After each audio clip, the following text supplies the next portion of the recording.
ครับในดินแดนล้านนาโบราณนั้นกว้างใหญ่ไพศาลนะครับนับตั้งแต่สุโขทัยเนี่ยนะครับมาไปจนถึงปูนนะครับ12ปนาเมืองจีนบนนะครับเห็นไหมยังมีหลายเผ่าพันธุ์นะครับมาที่มาอาศัยอยู่ในแคว้นนี้นะครับมาอย่างเช่นไตยวนไตลั่วไตลือไตเขินไตยองนะครับเห็นไหมมีอยู่4-5เผ่าพันธุ์ลักๆนะครับมา เปิ้นหมู่นี้เปิ้นใจอักขระอ่าภาษาเขียนเดียวกันนะครับภาษาละนานนะครับแต่อย่างว่านะครับมันก็ภาษาอู้แล้วมันก็อาจจะผิดเพี้ยนกันไปนิดๆนะครับก็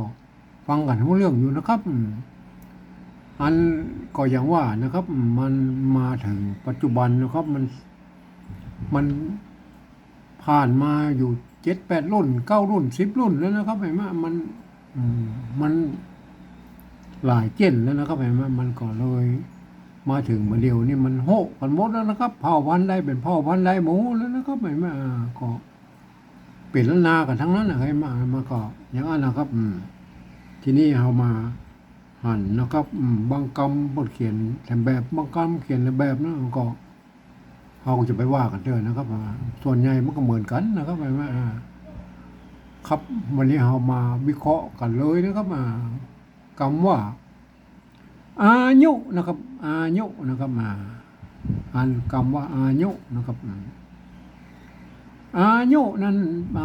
มันมาจากคำบาลีนะครับคำบาลีอายุนะครับอ่าตัวนะครับไม่กานะครับนะครับไม่กาก็นะครับหมายว่านะครับไม่กะอายุยอยุตัวหญ้านะครับตัวหญ้าอายุตัวหญ้านะครับถ้าเขียนเป็นบาลีพวกก็เขียนแยกกันนี่นะครับแยกกันนี่นะอายุนะครับไม่กุนะครับนี่ได้เลยเห็นไหมอันนี้เขียนแบบบาลีนะเห็นไหมบาลีเพิ่นเขียนแยกกันนะครับเพิ่นไม่ได้เอามา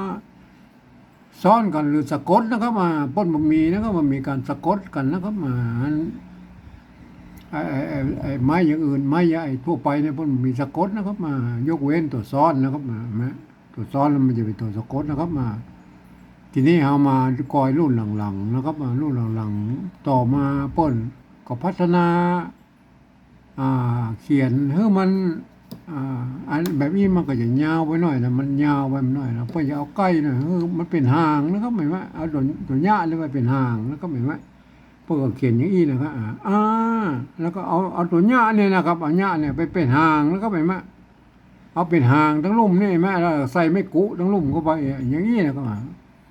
อย่างนี้ก็อ่านว่าอายุเหมือนกันนะไม่ใช่อายุนะครับอายุนะครับอายมันอายนะครับไม่โกก็เป็นอายุไปอย่างนี้นะครับเต้ากันนะครับท่านจะเขียนแบบบาลีเบื้องต้นหรือจะเขียนแบบที่ผ่านมาเปิ้นนิยมเอาตัวหางเนี้ยมาเขียนอย่างนี้มันก็มีนะครับแม่ไหมในโบราณพวกก็เขียนนะครับแม่ไหมแบบใดก็มีนะครับก็อันตานแล้วชอบตามบาลีก็ตั้งหน้าเนี่ยนะครับแยกกันเขียนแยกนะครับแบบบาลีนะครับอายุนะครับตัวนี้มันก็แบบอายุแบบเจ้าบ้านแล้วนะครับกลายมาเป็นอายุใจห่างแล้วก็ห่างเนี้ยแล้วก็ไม่กุเห็นไหมอายุนะครับก็ไม่ยากนะครับมันจะยากตอนที่ว่ามันเราจะเอาไปขยายความเมื่อคืนอุ่นได้หูได้หันตัวเนี่ยมันยากกว่านี้แล้วครับเห็นไหมเราจะต้องเอาภาษาอื่นๆนะครับมาเขียนนะครับเปิ้นห้องว่าปริวัตินะครับภาษาที่มันใกล้เคียงภาษาละนาที่สุดก็คือภาษาไต้นะครับภาษาไทยนั่นแหละครับเพราะว่ามันเกิดมาจากที่เดียวกันนะครับเกิดจากพ่อขุนรามคำแหงเนี่ยที่เดียวกันนี่แหละครับมันก็เป็นภาษาที่มันใกล้เคียงกันที่สุดแล้วนะครับมันผิดแผกกันเป็นนิดๆนะครับผมเองนะผมได้ใช้หลักการปริวัติภาษานะเอาภาษาไทยมาปริวัติภาษาเนี่ยละนาเนี่ยนะครับของสภาวัฒนธรรมมหาวิทยาลัยเชียงใหม่นะครับเปิ้นตกลงกันไว้เมื่อปลายปี28นะครับเปิ้นตกลงกันไว้ว่านะการที่จะเอาภาษาไทยมาป ริวัติเป็นภาษาละนาเนี่ยเขียนเป็นภาษาละนาเนี่ยก็ทำได้อยู่3แบบนะครับ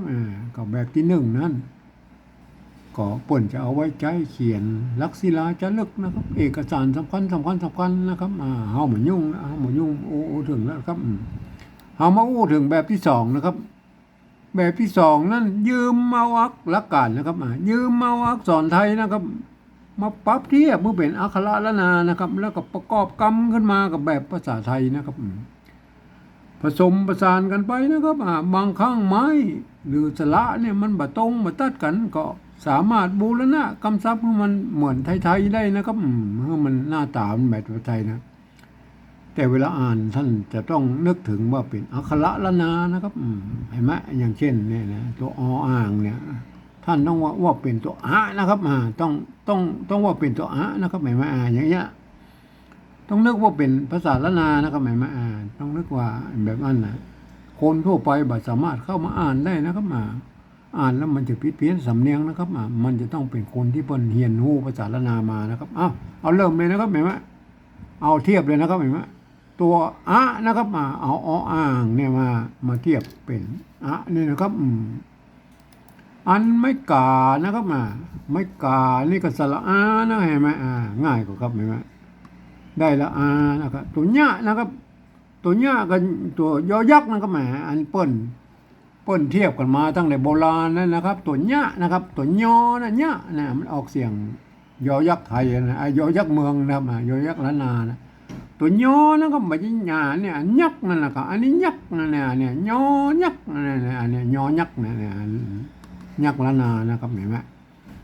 ตัวเนี้ยนะครับเห็นไหมนี่ตัวเนี้ยนะเห็นไหมตัวเนี้ยเพิ่นเอาตัวยอยักษ์มาเทียบนะครับอันตัวอันออกที่ออกเสียงไทยนะมันตัวอันนี้นะครับ ตัวอยเนี่ยตัวยะนี่นะครับเห็นไหมอันตัวยะเนี่ยเห็นไหมอันตัวยะเนี่ยเพิ่นเอาอันตัวอันอยนะครับมาเทียบเป็นนี่ตัวนี้ตัวยะนี่มันออกเสียงยอยักษ์ไทยนะครับอยู่ยาอย่างยากนะครับเห็นไหมอย่างเอี้ยนะอยู่ยาอย่างยากหรือยาหรือยืนเนี่ยยาอย่างพวกนี้นะมันก็เนี่ยมันก็จะต้องใช้ตัวยะนี่นะครับเห็นไหมอันถ้าออกเสียงยอแล้วก็มันก็ยะเนี่ยนะครับเนี่ยยะยุนะครับไม่กุกับสระอุนะครับได้เลยมายุนะครับยุไม่ใช่อายุนะครับ อย่าไปอ่านแบบไทยไปเลยอ่านว่าอายุนะครับยอนะครับยุนะครับอันตัวหลังแล้วครับตัวหลังก็ตัวอ่างนะครับมาเทียบเป็นเดี๋ยวนี้เห็นไหมไม่กากับสระอาเนี่ยเห็นไหมตัวหางเนี้ยก็ยังได้ก็เป็นตัวเนี้ยตัวยอยักษ์นั่นแหละครับเห็นไหมไม่กูกับสระอูนั่นนะครับเห็นไหมก็อายุเหมือนกันนะเห็นไหมอายุเห็นไหมได้เลยไหมง่ายกว่ากับอายุนะครับอันนี้คือแบบที่2นะครับอันแบบที่3นั้นเราเปิ้นบอกว่าหลักการนะครับหลักการเปิ้นว่านะครับฟังเสียงภาษาละนาทางบนนะครับเปิ้นว่าอย่างใดนะครับเปิ้นว่าอย่างใดก็เอาภาษาไทยเขียนไปอย่างนั้นนะครับก็รับตาอย่างก็ยังได้นะครับอายุนะครับอายุนะครับอายุเนี่ยไหมอายุเอาตัวเนี้ยตัวนี้เป็นตัวเนี้ยนะครับอายุนะครับอายุก็เอาเป็นไทยนะครับอายุนะครับอายุนะครับเอาภาษาไทยเขียนเลยอายุนะครับอันนี้ก็อายุแบบที่3นะครับอายุเห็นไหมอายุอันแบบที่2ก็อายุนะครับอายุเห็นไหมอันเนี้ยอันแบบอันบาลีอันภาษาละนาเก้าเงากับเปิ้ลก็เขียนได้2แบบอย่างนี้เห็นไหมถ้าจะท่านชอบแบบบาลีก็แยกกันนะเขียนแยกกันอย่างนี้นะครับแต่ถ้าอย่างนี้มันห้วนสั้นๆหน่อยก็แบบที่นิยมที่ผ่านมาของเจ้าละนาพวกก็เขียนอย่างนี้นะครับอย่างนี้ก็มีครับอย่างนี้ก็มีนะครับก็ใครจะเขียนแบบไรก็ได้นะครับก็ไม่มีปัญหานะครับไปช่วยกันวิเคราะห์นะครับ อนุรักษ์กันไว้นะครับวันนี้ผมขอบรรยายเพียงแค่นี้นะครับ